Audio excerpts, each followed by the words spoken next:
kita itu luar biasa loh. Bekerja tanpa henti memompa darah ke seluruh tubuh. Tapi terkadang jantung kita butuh sedikit bantuan. Disinilah peran kateterisasi jantung.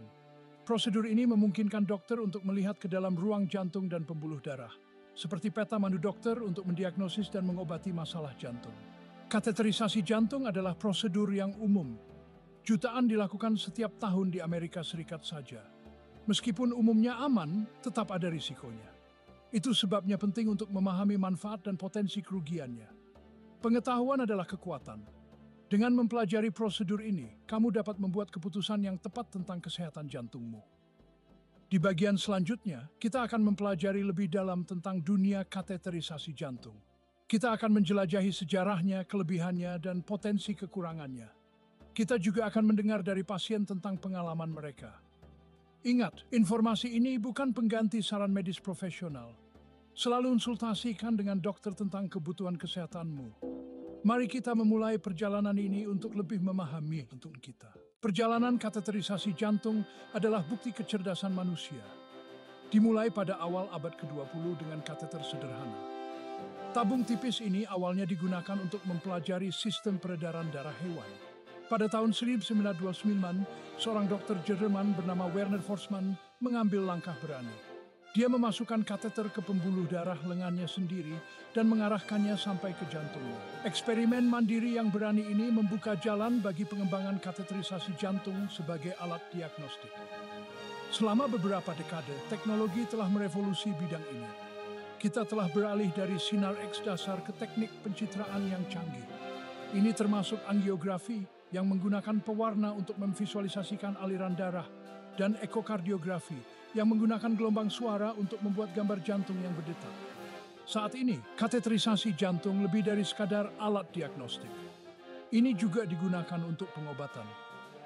Dokter dapat menggunakan kateter untuk membuka arteri yang tersumbat, memperbaiki katup jantung, dan bahkan mengobati irama jantung yang tidak teratur.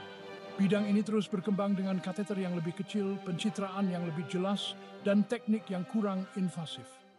Kateterisasi jantung menawarkan banyak manfaat bagi pasien dengan kondisi jantung. Ini memberikan gambaran yang jelas tentang penyumbatan, penyempitan arteri, dan fungsi katup. Informasi ini sangat penting bagi dokter untuk membuat diagnosis yang akurat dan mengembangkan rencana perawatan yang efektif. Prosedur ini memungkinkan intervensi minimal invasif. Dokter seringkali dapat mengobati penyumbatan dan masalah lain tanpa perlu operasi jantung terbuka. Ini berarti waktu pemulihan yang lebih singkat, rasa sakit yang berkurang, dan jaringan parut yang lebih sedikit bagi pasien. Namun, seperti prosedur medis lainnya, kateterisasi jantung membawa potensi risiko. Ini dapat termasuk perdarahan, infeksi, reaksi alergi terhadap pewarna, dan kerusakan pembuluh darah. Dalam kasus yang jarang terjadi, komplikasi yang lebih serius seperti serangan jantung atau stroke dapat terjadi. Keputusan untuk menjalani kateterisasi jantung adalah keputusan pribadi. Kamu dan dokter harus mempertimbangkan dengan cermat potensi manfaatnya dengan risiko yang mungkin terjadi berdasarkan status kesehatan individu. Komunikasi terbuka dan pemahaman yang menyeluruh tentang prosedur ini sangat penting untuk membuat pilihan yang tepat. Persimpangan etika melakukan yang terbaik untuk pasien. Meskipun kateterisasi jantung adalah alat yang berharga, penggunaannya bukannya tanpa pertimbangan etika.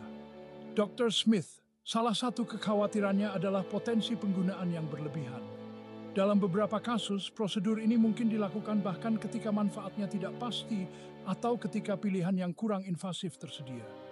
Insentif keuangan terkadang dapat memengaruhi keputusan medis. Rumah sakit dan dokter mungkin menghadapi tekanan untuk melakukan lebih banyak prosedur, meskipun tidak selalu diperlukan secara medis. Hal ini menimbulkan pertanyaan etis tentang memprioritaskan kesejahteraan pasien daripada keuntungan finansial.